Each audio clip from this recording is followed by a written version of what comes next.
વિદ્યાર્થી મિત્રો, ગયા લેક્ચરની અંદર આપણે સંસાધનો વિશે વાત કરી હતી. તો ફરી થોડુંક આપણે જાણી લઈએ સંસાધન એટલે શું. તો સંસાધન એટલે બીજી કોઈ વસ્તુ નહીં, પણ જે કુદરતી અવસ્થામાં પડેલું હોય અને માનવશ્રમ દ્વારા તેને એને ઉપયોગમાં લાવી શકાય તેવું બનાવી ને જે મૂકવામાં આવે એને એક પ્રકારનું સંસાધન કહેવામાં આવે છે. અહીંયા સંસાધનમાં આપણે વાત કરી હતી ખનિજ સંસાધન, કૃષિ સંસાધન, જળ સંસાધન, જમીન સંસાધન, ઘણી બધી વાત કરી હતી. હવે જમીન સંસાધન, જમીન નિર્માણ વિશે વાત કરીએ. કે સામાન્ય રીતે ભૂસપાટીનું ઉપલું પડ જેમાં વનસ્પતિ ઉગે છે તેને આપણે જમીન કહીએ છીએ. જે સપાટીમાં એમ કહી શકાય કે ભૂસપાટીનું ઉપલું પડ કે જેમાં વનસ્પતિ ઉગે છે તેને આપણે જમીન કહીએ છીએ. અને પૃથ્વીના પોપડા પરના અનેકવિધ પર્ણોથી બનેલું એક પાતળું પડ હોય છે. ખડકોના નાના મોટા ટુકડા, કાંકરા જે અજૈવિક છે તેને રેગોલિથ કહે છે. જેમાં જૈવિક દ્રવ્યો, હવા અને પાણી ભળતા જમીન બને છે. અને કોઈપણ દેશોને આર્થિક વિકાસ તે દેશની જમીનની ગુણવત્તા અને તેના પ્રકાર પર રહે છે. અહીંયા સ્પષ્ટ વાત કરવામાં આવી છે કે કોઈપણ દેશનો આર્થિક વિકાસ કેવો છે તે જાણવું હોય તો એ દેશની જમીન જોઈ લેવી પડે. એ દેશની જમીનના પ્રકાર વિશે જાણવું પડે. તો આપણે એ પ્રયાસ કરીએ જાણવા માટે, બરાબર.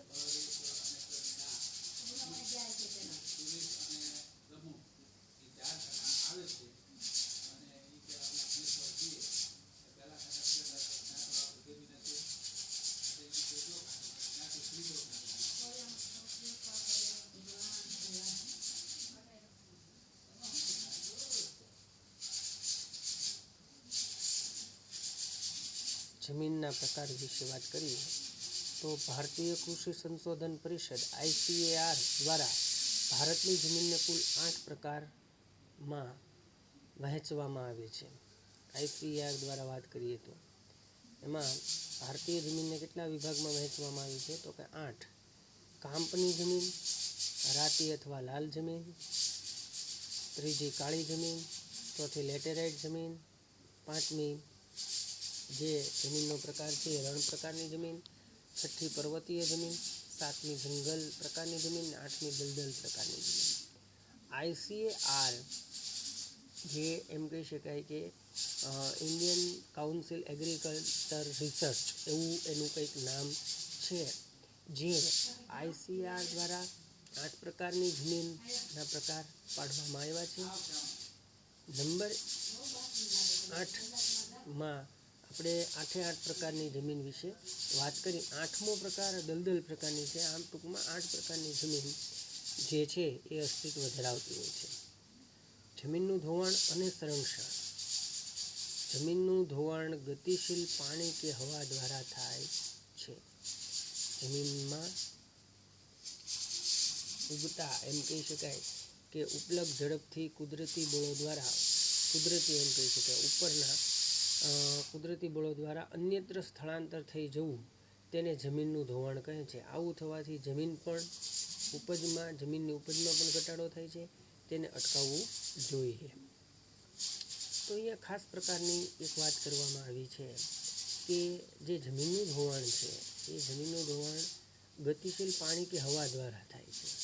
અને જમીનનું જે ઉપરનું પડ હોય છે એનું ઝડપથી કુદરતી બળો દ્વારા અન્યત્ર સ્થળાંતર થઈ જવું તેને જમીનનું ધોવાણ કહે છે. આવું થવાથી જમીનની ઉપજમાં ઘટાડો થાય છે અને તેને અટકાવવું જોઈએ. હવે જમીન ધોવાણ અટકાવવાના ઉપાયો વિશે વાત કરીએ કે આપણે જોયું કે જમીનનું ધોવાણ કઈ રીતે થાય છે, જમીન ધોવાણમાં કયા કયા પરિબળો મહત્વનો ભાગ ભજવે છે, આવી બધી વાત આપણે કરી. તો જોઈએ કે જમીન ધોવાણ અટકાવવાના ઉપાયો કયા કયા છે. તો પડતર જમીનોમાં વૃક્ષોનું વાવેતર કરવું જોઈએ. જ્યાં ઢોળાવવાળી હોય છે ત્યાં પગથિયા પદ્ધતિથી ખેતી કરવી જોઈએ. આડબંધ બાંધવા જોઈએ. જમીન પર ચરાણ પ્રવૃત્તિઓને પણ નિષ્પન્ન એમ કહી શકાય કે એનું પણ ચરાણ પ્રવૃત્તિઓ હોય એની પર પ્રતિબંધ કે લાવવો જોઈએ. જેથી કરીને શું થાય કે જમીનની ફળદ્રુપતા ટકી શકે છે. હવે ભૂમિ સંરક્ષણ વિશે વાત કરીએ. ભૂમિ સંરક્ષણ એટલે શું? તો ભૂમિ સંરક્ષણ વિશે આપણે સમજવા પ્રયાસ કરીએ કે ખરેખર ભૂમિ સંરક્ષણ એટલે શું. ભૂમિ સંરક્ષણ કોને કહેવાય? તો ભૂમિ સંરક્ષણ એટલા માટે એવું પરિબળ છે કે ભૂમિ સંરક્ષણનો અર્થ પહેલાં સમજવો જોઈએ. બરાબર. અને ભૂમિ સંરક્ષણ વિશેની મહત્ત્વની વાત શું છે કે ભૂમિ સંરક્ષણ જે છે એ ખરેખર કોને કહેવાય? ભૂમિ સંરક્ષણ એટલે શું કે ભૂમિ સંરક્ષણ માટેના જે પ્રયાસો છે એ પ્રયાસોના આપણે ભૂમિ સંરક્ષણ વિશે ચર્ચા કરતા હોઈએ તો પહેલાં એનો અર્થ જાણવો જરૂરી છે. કારણ કે આપણે સૌ પ્રથમ જોયું કે જમીન ધોવાણ અટકાવવાના ઉપાયો, જમીનનું સંરક્ષણ, જમીનનું ધોવાણ જે રીતે થાય છે અને જમીન ધોવાણ અટકાવવાના ઉપાયો વિશે વાત કરીએ તો એ આપણે સમજી શકીએ છીએ કે ભૂમિ સંરક્ષણ કોને કહેવાય, જમીન ધોવાણ અટકાવવાના ઉપાયો વિશે વાત કરીએ. ખાસ તો વિદ્યાર્થી મિત્રો અહીંયા સમજવા જેવી એક વાત એ છે કે જે જમીન ધોવાણ થતું હોય છે એ જમીન ધોવાણ અટકાવવાના જે ઉપાયો છે, જમીન અને સંરક્ષણ એ બંને બાબત આપણે વાત કરી જોઈએ. હવે ભૂમિ સંરક્ષણ વિશે વાત કરીએ તો ભૂમિ સંરક્ષણ એટલે જમીનનું ધોવાણ. ખાસ કરીને ભૂમિ સંરક્ષણ એટલે જમીનનું ધોવાણ એટલે કે ધોવાણ રોકીને જમીનની ગુણવત્તા જાળવવી, નદીના કોતરો અને પહાડી જે ઢોળા ઉપર વૃક્ષો ઉછેરવા, રણની નજીકના ક્ષેત્રોમાં વાતા પવનોને રોકવા, વૃક્ષોની હારમાળા ઉગાડવી, અનિયંત્રિત એમ કહી શકાય કે એને અનિયંત્રિત થતું અટકાવવું જોઈએ. ખાસ અહીંયા એક વાત સ્પષ્ટ થાય છે કે ભૂમિ સંરક્ષણ એટલે શું, તો કે જમીનનું ધોવાણ રોકી અને જમીનની ગુણવત્તા જાળવવી. જમીનની જે તે ગુણવત્તા હોય વિદ્યાર્થી મિત્રો, એ જમીનની ગુણવત્તા જાળવવી ખૂબ જરૂરી છે. નદીના કોતરો અને પહાડી ઢોળાવો પર વૃક્ષો ઉછેરવા, રણની નજીકના ક્ષેત્રોમાં વાતા પવનોને રોકવા. જ્યાં રણ હોય, રણની નજીકના ક્ષેત્રો હોય, એ નજીકના ક્ષેત્રો ખાસ કરીને એની પાસેના જે ક્ષેત્રો હોય એને અટકાવવા અને બંધ કરવા. તો સ્પષ્ટ વાત છે કે અહીંયા આપણી સામે જે વાત આવી છે એ વાત એ ધ્યાને દોરવાય છે કે જમીનની જે ગુણવત્તા છે એને જાળવવી ખૂબ જરૂરી છે. જો જમીનની વિદ્યાર્થી મિત્રો ગુણવત્તા જળવાશે નહીં તો જે તે જમીન છે એ એના પોષક તત્વો ગુમાવી બેસે. જમીન વિશે એક રોચક વાત અહીંયા તમારી સામે મૂકું છું કે જે જમીનની અંદર સારા એવા પોષક તત્વો હોય તો એ જમીનની અંદર વર્ષ દરમિયાન 2-3 પાક લઈ શકાય છે. પણ જો જમીનની ફળદ્રુપતા અથવા તો એના પોષક તત્વો જે હોય એ ઘટે એટલે સીધી જ એની ફળદ્રુપતા ઘટી જાય છે. હવે જ્યારે એની ફળદ્રુપતા ઘટે વિદ્યાર્થી મિત્રો, ત્યારે એક વાત આપણી સામે આંખે ઉડીને આવે છે કે એ જમીનમાં જે પોષક તત્વો ઘટેલા હોય એ ઘટેલા પોષક તત્વોના કારણે જમીન પોતાની ફળદ્રુપતા ગુમાવી બેસે છે. આથી ચોમાસા દરમિયાન એક જ પાક એમાં લઈ શકાય છે. એટલે અહીંયા જમીન છે એની ફળદ્રુપતા અથવા એની ગુણવત્તા જાળવી રાખે અને ઉત્તરોત્તર તેમાં એની ફળદ્રુપતામાં વધારો થાય એ માટે ભૂમિ સંરક્ષણ ખૂબ મહત્ત્વનું છે. તો ફળદ્રુપતા ગુમાવી બેઠેલી જમીનમાં પુનઃ સેન્દ્રિય પદાર્થોનું ઉમેરણ કરવું જોઈએ. હવે અહીંયા એક વાત એ છે કે આપણે વર્તમાન સમયમાં આપણા ખેડૂત ભાઈઓ દ્વારા ખાસ કરીને જમીનની અંદર રોકડિયા પાકોનું વાવેતર વધારે થાય છે. અનાજ અને કઠોળના પાકનું પણ વાવેતર થાય છે. પણ જ્યારે આપણે બિયારણ વાપરીએ છીએ જેમાં રાસાયણિક ખાતરો અને જંતુનાશક દવાઓનો વર્તમાન સમયમાં વ્યાપક પ્રમાણમાં ઉપયોગ થઈ રહ્યો છે, જે જમીનના સત્વને ચૂસી લે છે. જમીનનું સત્વ ચૂસાઈ જાય એટલે જમીન એકદમ એમ કહી શકાય કે ફળદ્રુપતા એની ગુમાવી બેસે છે.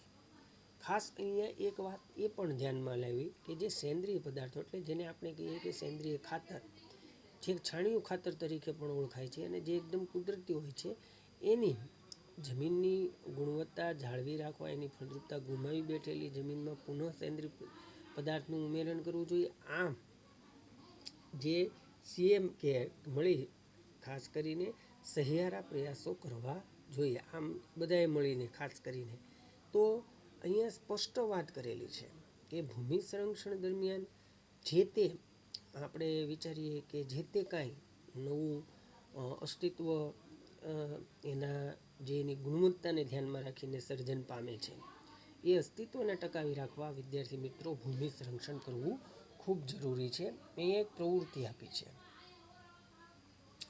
કે વિવિધ પ્રકારની જમીનના નમૂના એકત્ર કરીને તેનું પ્રદર્શન ગોઠવવું. આપણે જમીનમાં 8 પ્રકાર છાણ્યા, એ 8 પ્રકારની જમીન જે છે એ આપણા ICAR દ્વારા પાડવામાં આવેલી અને દર્શાવવામાં આવેલા એ 8 પ્રકારો છે. હવે અહીંયા જમીનના વિવિધ પ્રકારના નમૂના એકત્ર કરીને તેનું પ્રદર્શન ગોઠવવું જોઈએ. તો અહીંયા જમીન સંસાધન વિશેની વાત જે છે એ આપણી પૂર્ણ થાય છે. એમાં આપણે શું સમજ્યા? તો સૌ પ્રથમ તો જમીન કોને કહેવાય, જમીન એટલે શું એ સમજ્યા. જમીનનું ધોવાણ અટકાવવાના પ્રયાસો, જમીનનું ધોવાણ કેવી રીતે થાય છે એ સમજ્યા. ભૂમિ સંરક્ષણ વિશે વાત કરી, જમીનના પ્રકાર વિશે વાત કરી. તો આમ દરેક જુદા જુદા મુદ્દાઓ પર આપણે ચર્ચા કરી. ખાસ એમાં આપણી જે એમ કહી શકાય કે આપણી માટે અગત્યની વાત એ છે કે જમીન જે છે એ એની ફળદ્રુપતા ન ગુમાવી બેસે એ માટે સમયાંતરે એમાં સેન્દ્રિય ખાતરોનું ઉમેરણ કરવું જોઈએ. સમયાંતરે એને પૂરી માવજત આપવી જોઈએ. સમયાંતરે એમાં જે પોષક તત્વો ઘટતા હોય એ પોષક તત્વો ઉમેરવા માટે પણ પ્રયાસો કરવો જોઈએ, જેથી કરીને આ પ્રયાસો દ્વારા જે તે સમયે એમ કહી શકાય ખાસ કરીને કે જે પ્રયાસો આપણે કરતા હોઈએ છીએ એ પ્રયાસો ઉપરથી આપણને એવું સ્પષ્ટ થાય છે કે જે જમીનની અંદર જો સેન્દ્રિય ખાતર ન ઉમેરવામાં આવે અને રાસાયણિક ખાતરનો જ એક ધારો મારો ચલાવવામાં આવે તો કાળક્રમે એ જમીનની અંદરથી પોષક તત્વો જતા રહે છે, જમીન સત્વ વગરની બની જાય છે અને પરિણામે જમીનની ફળદ્રુપતા પણ ઘટી જાય છે. હવે આપણે જળ સંસાધન વિશે વાત કરીએ કે પૃથ્વી પર પીવાલાયક પાણીનું પ્રમાણ આશરે 3% જેટલું છે. આપણે જોઈએ 71% જલાવરણ છે અને 29% મૃદાવરણ છે. એમાં ખાસ કરીને 3% જે છે ને એ પીવાલાયક પાણી છે. પૃથ્વીનો ત્રીજો ભાગ જળ વિસ્તાર ધરાવે છે. ત્રીજો ભાગ એમ કહી શકાય કે એ જળ વિસ્તાર ધરાવે છે. પાણી કુદરત થકી મળેલી અણમોલ ભેટ છે. પાણી છે એ કુદરત તરફથી મળેલી અણમોલ ભેટ છે. અહીંયા એક એ વાત પણ સ્પષ્ટ કરી દઉં કે માણસ કદાચ 1 દિવસ 2 દિવસ ભૂખ્યા રહી શકે, પણ એ માણસો જ 1 દિવસ કે 2 દિવસ પાણી વગર રહી શકે નહીં. કારણ માણસ છે એ ભોજન વિના રહી શકશે, પાણી વગર નહીં રહી શકે. કારણ કે પાણી એક વિદ્યાર્થી મિત્રો એવી વસ્તુ છે કે આપણે રોજ બરોજ એનો ઉપયોગ કરતા હોઈએ છીએ એવું નહીં, પણ આપણા ગળાની અંદર જે ગ્રંથિઓ આવેલી છે એ પાણી વગર સુકાઈ જાય છે. ઘણીવાર તમે પણ એવું બોલતા હશો કે પાણી નથી પીધું ઘણા સમયથી એટલે મારું ગળું સુકાઈ ગયું છે. આવા વાક્ય પ્રયોગ આપણે રોજબરોજના જીવનમાં વ્યવહારમાં સાંભળતા હોઈએ છીએ અથવા કહેતા હોઈએ છીએ.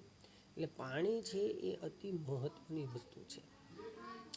જળ એ જીવનની પ્રાથમિક માનવીની રોજબરોજની પ્રવૃત્તિઓમાં અને ખેતી માટે જળ ખૂબ જ ઉપયોગી સ્ત્રોત છે.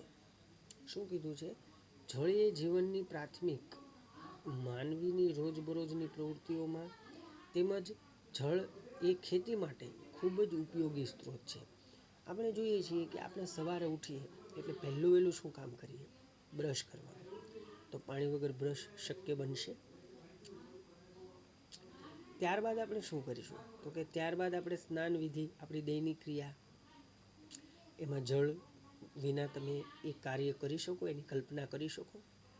ત્યારબાદ આપણે જોઈએ કે આપણે રસોઈ બનાવવી હોય તો પણ જળની જરૂર પડે, કપડાં ધોવા હોય તો પણ જળની જરૂર પડે, પીવા માટે જળની જરૂર પડે. અને આ ઉપરાંત જળ જે છે એ ખેતીમાં પણ મહત્ત્વની ભૂમિકા ભજવે છે. કારણ કે ખેતીની અંદર આપણે એમ કહીએ કે અવનવા પાકોનું વાવેતર કરીએ છીએ અને પાકોની વૃદ્ધિ માટે, એની માવજત માટે એને પાણી પાવું પડે છે. તો જ પાકની વૃદ્ધિ થઈ શકે, નહીંતર પાકની વૃદ્ધિ થાય નહીં. એટલા માટે જળ આપણા જીવનમાં કેટલું મહત્ત્વ ધરાવે છે વિદ્યાર્થી મિત્રો, એ તમે આના ઉપરથી સમજી શકશો. ત્યારબાદ આપણે વાત કરીએ કે જળ સંસાધનોમાં મહાસાગરો, ઉપસાગરો, નદીઓ, સરોવરો, ખેત તલાવડીઓ, ભૂમિજળ વગેરેનો સમાવેશ થાય છે. એમાં જળ સંસાધનોના પ્રકાર કેવા છે કે મહાસાગરો. આપણા જોઈએ કે વિશ્વની અંદર મહાસાગરો આવેલા છે, સાગરોના સાગરો. તો નદી કોને મળે તો કે સાગરને, સાગર કોને મળે તો કે મહાસાગરને. 4 મહાસાગરો એ હિન્દ મહાસાગર, પેસિફિક મહાસાગર, એટલાન્ટિક અને એન્ટાર્કટિકા મહાસાગર. આમ જોઈએ તો આ 4 મહાસાગરો જે છે એ પાણીનો વિશાળ જથ્થો ધરાવે છે. ત્યારબાદ સાગરો પછી ઉપસાગરો આવે, જેને આપણે સાગરોનો પેટા પ્રકાર, મહાસાગરોના પેટા પ્રકાર ગણી શકીએ. ત્યારબાદ નદીઓ આવે. નદીઓ આપણે વાત કરીએ કે ભારતની અંદર જ વાત કરીએ તો ભારતની અંદર નાની મોટી થઈ 700 જેટલી નદીઓ આવેલી છે. સરોવરો, ભૂમિજળ એ વગેરેનો પણ સમાવેશ થાય છે એમાં. તો પૃથ્વી પર જળ સંસાધનોનો મુખ્ય સ્ત્રોત વરસાદ છે. હવે આપણે જોઈએ કે આપણે જળ ક્યાંથી મેળવીએ છીએ. આપણે જળનો સંગ્રહ કરી શકીએ છીએ. જેમ કે આપણે અહીંયા બંધારો આવેલો છે નિકોલ પાસે, પછી સરોવરો હોય, જળના કૂવા હોય, પછી નદી હોય. નદી છે એ કુદરતી વસ્તુ છે, કૂવા કૃત્રિમ છે, બંધારો કૃત્રિમ છે. તો આ બધું વસ્તુ એટલા માટે આપણે કરીએ છીએ કે એનાથી જ્યારે અતિવૃષ્ટિ થાય ત્યારે કોઈ પ્રશ્ન નથી, પણ અનાવૃષ્ટિ એટલે કે જ્યારે વરસાદ પૂરતા પ્રમાણમાં ન પડ્યો હોય તો કૂવામાં જળ હોય તો ખેતીની અંદર એનું પિયત કરી શકાય. એવી જ રીતે બંધારો હોય તો આજુબાજુના ગામમાં પણ પીવાલાયક પાણી અને ખેતીલાયક પાણી મળી શકે. તો આમ વિદ્યાર્થી મિત્રો વાત જે કરી એ આપણી માટે મહત્ત્વની છે. જળ છે તો બધું છે, નહીંતર કશું નથી, એવું અહીંયા સ્પષ્ટ થાય છે. હવે આપણે જોયું કે અહીંયા ઉપસાગરો, નદીઓ, ભૂમિજળ. પૃથ્વી પર જળ સંસાધનોનો મુખ્ય સ્ત્રોત વરસાદ છે. બધા જ સ્ત્રોત વરસાદ દ્વારા પ્રાપ્ત થાય છે. પૃષ્ઠીય જળ સ્ત્રોતોમાં નદી, સરોવર, તળાવ, ઝરણા વગેરેનો સમાવેશ. જે પૃષ્ઠીય છે એટલે કે જમીનના પડ ઉપર આવેલા છે, પૃષ્ઠ, તો એમાં મુખ્ય સ્ત્રોત નદી ગણાય છે. બરાબર.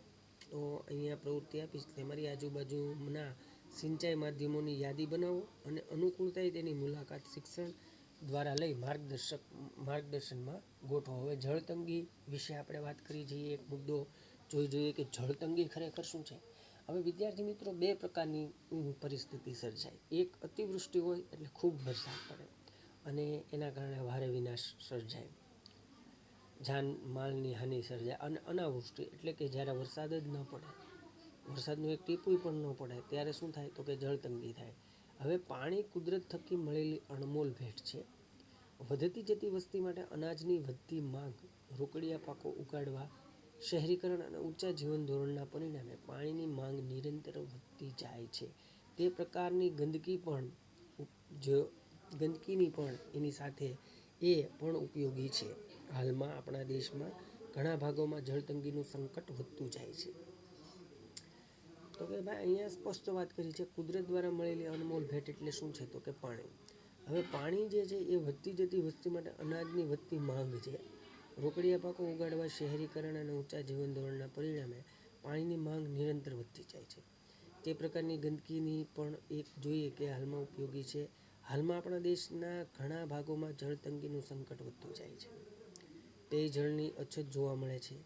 વર્તમાન સમયમાં ભૂમિગત જળ ટ્યુબવેલ દ્વારા બહાર કાઢતા ભૂમિગત જળસ્તર નીચું ગયું છે. આજે દેશમાં પાણી એ ઘટતી ઉપલબ્ધતા અને વધતી જતી અછત જેવી ગંભીર સમસ્યાઓનો સામનો કરવો પડી રહ્યો છે. આજે દેશની વાત કરીએ ને તો દેશની અંદર આ પ્રકારની કપરી પરિસ્થિતિનું નિર્માણ થયું છે કે જ્યાં શહેરીકરણ વધે છે, જીવન ધોરણમાં સતત ઊંચાઈનો વધારો થતો જાય છે. પરિણામે પાણીની માંગ વધતી જાય છે અને એની સામે પાણીની અછત સર્જાય છે. તો વિદ્યાર્થી મિત્રો, અહીંયા આપણે જુદા જુદા મુદ્દાઓનો અભ્યાસ કર્યો. એ મુદ્દા તમે સારી રીતે સમજ્યા હશો એ જ અપેક્ષા સાથે વિરમું છું. Thank you.